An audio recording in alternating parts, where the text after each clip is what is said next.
Alrighty guys, it is Qaaman here today, and in today's video, we're just going to strictly react to the news that was reported by Geekdom 101 recently on his channel, where he talked about a new Dragon Ball series, specifically a web series that is coming out called Dragon Ball Magic. And I realized that I'm going to have a very polarizing opinion, but you guys watch my videos and pay me to get an honest opinion, so you're gonna get what you pay for. So what are we gonna talk about in today's video here, guys? Well, we're gonna talk about the good, the bad, and the ugly.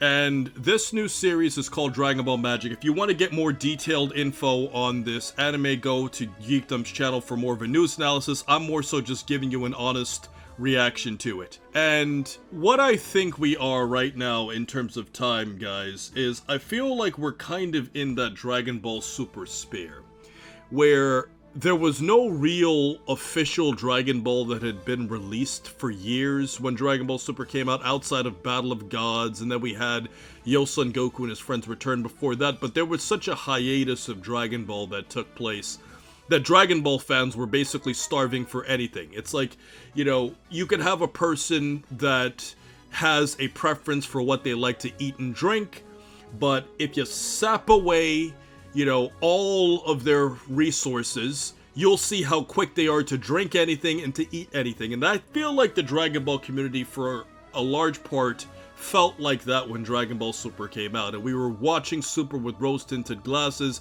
even though the anime was just basically a worse animated, poor version of what the movies already were. I say all of that to say this. This show is going to focus on Goku becoming a kid again, with Shin, the Supreme Kai. Now, I want you guys to understand that when I first heard this, and by the way, just to give you a little bit of detail, it's being presented that it's possibly a demon or some entity that turns them into kids again. So it was by force instead of like the Dragon Balls being used as like a wish from Pilaf in Dragon Ball GT. I'm letting you guys know right now that when I heard that, I honestly wanted to puke, because I'm like, do people not realize that this was one of the biggest reasons why GT didn't work? Now, let me also tell you too that this show is aimed at younger audiences. Now, considering the fact that, you know, Dragon Ball is already a shonen that's already aimed for younger audiences, this kind of puts us in a situation where it's like, well, what are we gonna get out of this show? And I feel like the older Dragon Ball fans that want that glory days of the gore and the fighting and people blowing up and ripping each other to pieces, I feel like those Dragon Ball fans don't have a lot to look forward to with this.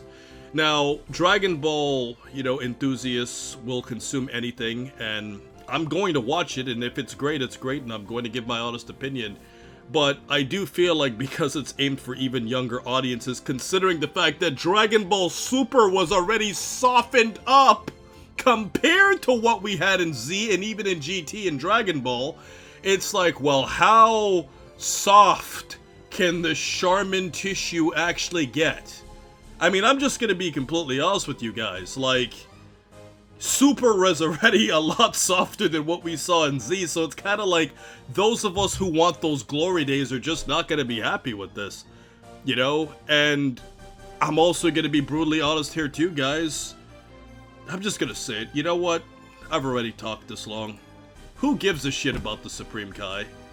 And I'm just going to say it like that, like, he's the most...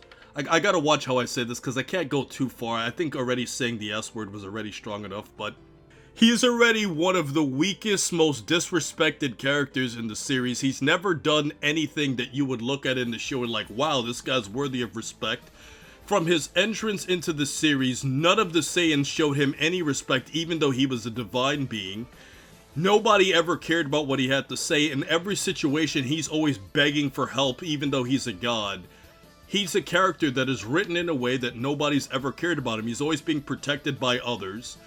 And, you know, he was one of the younger Kais, which is why he was the least experienced. But the point we're trying to say is, nobody cares or respects the Supreme Kai. So, for the Supreme Kai to be one of the key characters in this show along with Goku, just seems like a recipe for disaster because Dragon Ball fans just don't care about this. It is one of the things that we saw with Oob in Dragon Ball GT.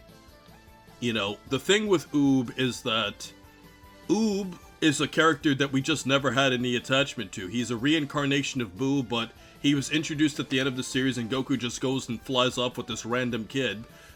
And for all sakes and purposes, that was supposed to be the end of the story, so it didn't really matter that much. But then when GT came around, and the beginning of the series seemed like it was going to have more focus on Oob, but then the show was like, you know what, screw Oob, we're not going to focus on him, we're just going to write in a completely different direction. And all of that work that Oob went through in Dragon Ball Z, or near the end of Dragon Ball Z, in the time skip that passed, kind of felt like a waste, because it's like, you invested all this time into Oob for him to fuse with Boo and manage to not do anything. I mean, he had that small moment against Baby where, like, he was inside of his body and, you know, he was, like, helping the characters from the inside. But other than that, Oob did nothing. He was a joke character, and I feel like because the Supreme Kai is going to be the focus, it screams like this is going to be bad. You know, if it was a thing where, like, Goku and Vegeta had both turned into kids, I feel like fans would resonate with that, because seeing Vegeta as a kid would be a cool thing. You know, or something like that. Like, if it was a character that people cared about, but Supreme Kai, nah. You chose the one god that nobody really cares about. And let's just be honest here, guys. You know, there was a lot of speaking about how this is going to have a lot of focus on the animation. It's already been in progress since the pandemic, you know, and there's being a lot of focus put onto this. Toriyama's going to have a lot of involvement, so I don't want to be a complete negative Nancy and say that this is going to be complete trash, because there are some things to look forward to. It's going to be focused more on an adventure, which I actually think is going to be an interesting idea, because GT tried the whole adventure thing and it didn't work. If you find a way to sap Goku's powers in a more realistic way than what GT did, where, like, they gave him basically all of the powers that he had, but whenever they wanted to nerf his powers, they were like, no, we can't have it. Just nerf him completely and just start over if you want to go in that direction, and I think we can have a good story.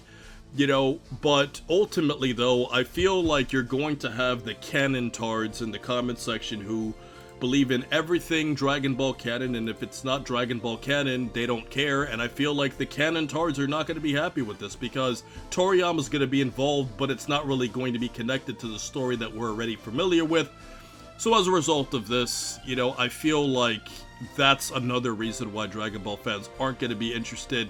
I feel like from a visual point of view, I'm very curious to see how this is going to go, and honestly, guys, I want to be proven wrong, because I've already said in this video all of the reasons why this seems like a recipe for disaster, but I want to be proven wrong, and if this honestly turns out to be something great, I'll eat my words, and you guys can go back to this video and say Qaaman was completely wrong, this show is fantastic, and I'll make a video in the future debunking myself. Ultimately, I think not being a continuation of Super is actually a good thing, because if you want to follow in Super's footsteps and go in a completely different direction, I actually feel like that's a more refreshing thing, because Super in itself was copying the movies for its initial arcs in the first place. So for this series specifically, I feel like starting in a new, fresh direction is actually refreshing, considering the fact that we haven't had a new type of serious Dragon Ball series in a while, and by serious, I'm obviously not counting Dragon Ball Heroes, of course. So I feel like in not following Super's footsteps, we do have a lot to look forward to, and I think that the Dragon Ball fan base is just really starving to see the Moro arc get animated, because I'll give you a spoiler for a new video in the future. I think the Moro arc is by far the best arc in Dragon Ball history, or shall I say Dragon Ball Super history, specifically Dragon Ball Super. I think it's better than every arc that we've seen in the manga and the anime, and it's just a bummer that we haven't seen the best arc of Dragon Ball Super ever get adapted into an anime form. So ultimately, guys, that has been my honest opinion on this. I don't have high expectations, because unfortunately Dragon Ball has put me in a situation where I don't have high expectations. And for those of you who say, well, it's a kid's show, well, yeah, but I mean, you can go back and watch Dragon Ball Z and Dragon Ball, and even some parts of Dragon Ball Super and GT, and say, yeah, it's for younger audiences, a shonen-based show, but at the same time, there were still parts that you could enjoy as an adult. But to get softer than soft, it kind of puts you in a situation where, what are we gonna get, like Dragon Ball Teletubbies next? I mean, the day that we get Dragon Ball Teletubbies, that's going to be the day that the fans riot. So that's my thoughts for today.